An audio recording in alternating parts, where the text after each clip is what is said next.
I bought a house when I was 26 and fell immediately into poverty. Okay, when I lived with my parents, I was living my best luxury lifestyle. I went to South Korea, bought a 2000 plane ticket, didn't even blink twice. I went shopping, luxury goods, all that. Was traveling, was just, oh, I was living it up. I felt rich. I had no bills. And I had a full-time 9 to 5 job. I was working as a nurse. Okay, I was killing it. I bought my own house. That first mortgage payment came in and I was like, oh, this is a situation. But at first you think you can handle it, right? Like, what's a couple thou?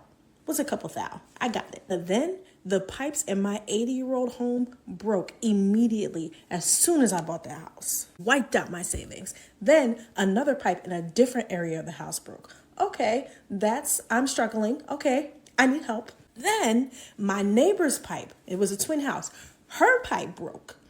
And she didn't believe that her pipe broke, but her pipe broke on my side of the house. So all of that water that was coming down was spraying into my home.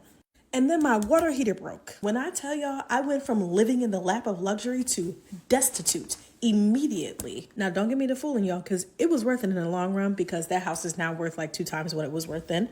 So I'm actually doing pretty good. But at the time, when I tell you I was struggling, I had to go to my parents every other day for dinner because your girl could not feed herself. Hey guys, welcome back to the channel. I'm starting to believe, a lot of you guys, that you should have never been a homeowner. As she said, when she was living there with her job, living her best life, how much money was she saving? One of my old neighbors said this way, this is the least expensive it's ever going to be. So the lesson is this: if you're at home and you're making an income, take advantage of that opportunity. You should be investing, at minimum, putting those monies to the side in a high yield savings account or something of that nature. And this is an investment advice.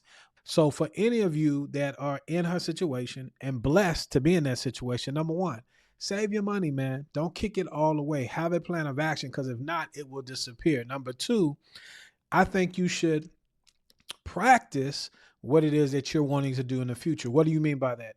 Go out and find out what rent would cost, what the utilities will cost, what your groceries would cost. Simulate it while you're under that umbrella.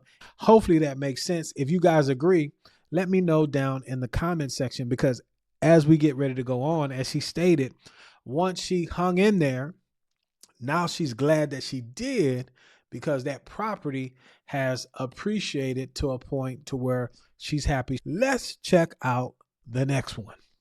I really can't decide if I regret buying a home at 25, because it's so hard. Like, it's way more expensive. You got to fix everything yourself.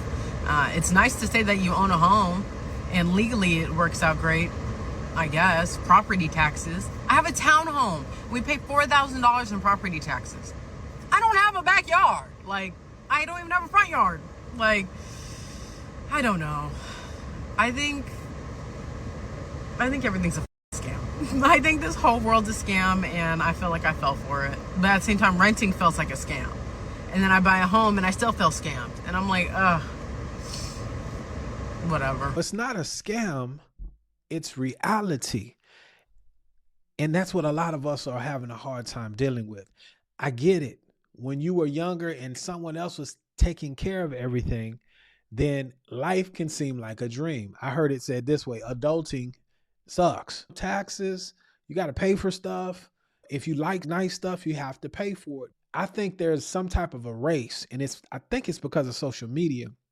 And what a lot of you all out there don't realize is, I'll say 99% of these folks are lying.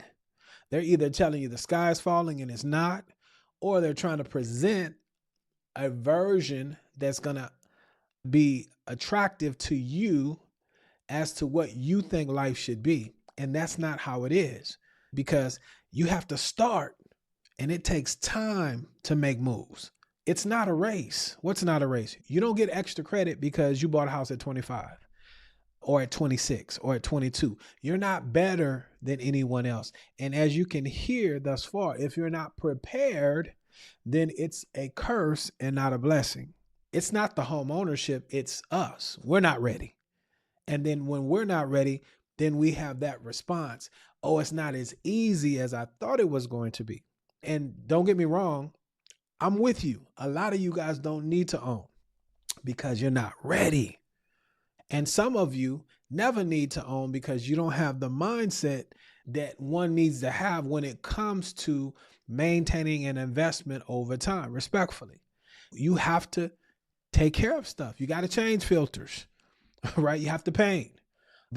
Everything around you is deteriorating, even your body. You have to invest. And that's what I'm saying. We have to get that message out because a lot of these folks that I'm seeing, 25 to 39, as soon as you hit 40, 41, and you've been out here kicking it, you're going to be like, man, I should have kept this. I should have did this. I should have did that. Because at minimum, you paying for a home, if you can afford it, is a forced savings account.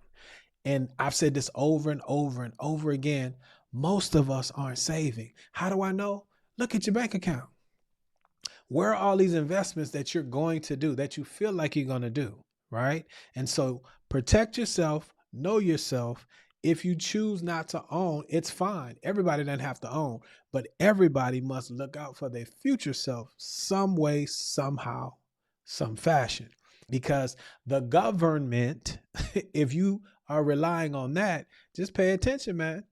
Some of these folks that think they have guarantees get forfeited or defaulted on all the time. So let's watch this last young lady. And I think what she has done is very mature.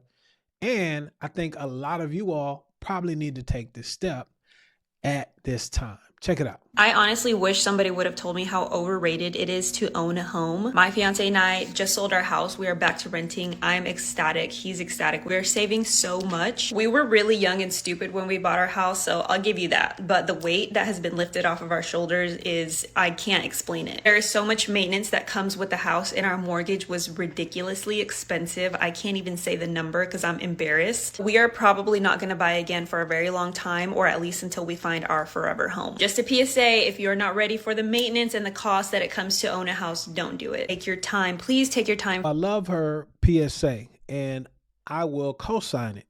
Look, you got to understand the full matter. Consider the cost. Even when you do that, sometimes life happens and you can't cover everything. That's why you have to be mentally prepared. So shout out to her and her fiance for selling the place. A lot of folks will go down with the ship because they're worrying about what other people think. Like she just said, she was afraid to tell you what the price is. And that's shame. What are you ashamed of? All of these people that you're trying to impress, nobody comes and cuts a check when it's time for you to pay any of your bills.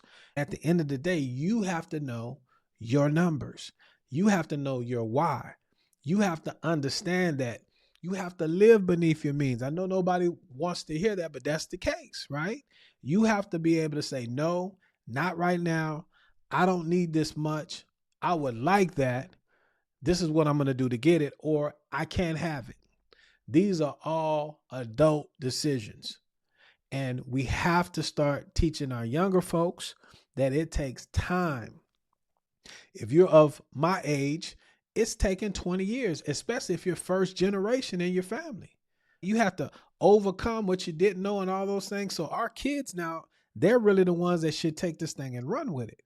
Hopefully we haven't created a bunch of trust fund babies that are waiting on some generational wealth. It's time to go to work. And I know for all of you folks that, oh, you talk too much and you're condescending, that's your opinion. My opinion of you all is that you don't know me. And watch some other videos and you'll hear my heart, because it's not talking down. It's to encourage. It's reality. And you need to get out your feelings respectfully. Correct me if I'm wrong in the comment section. When you look at the IR and the S, the Internal Revenue Service, and the tax laws, which dictate what the government is going to benefit and what they're going to penalize, real estate is a large part of that. Okay, because they don't want to house people. Investing is a large part of that.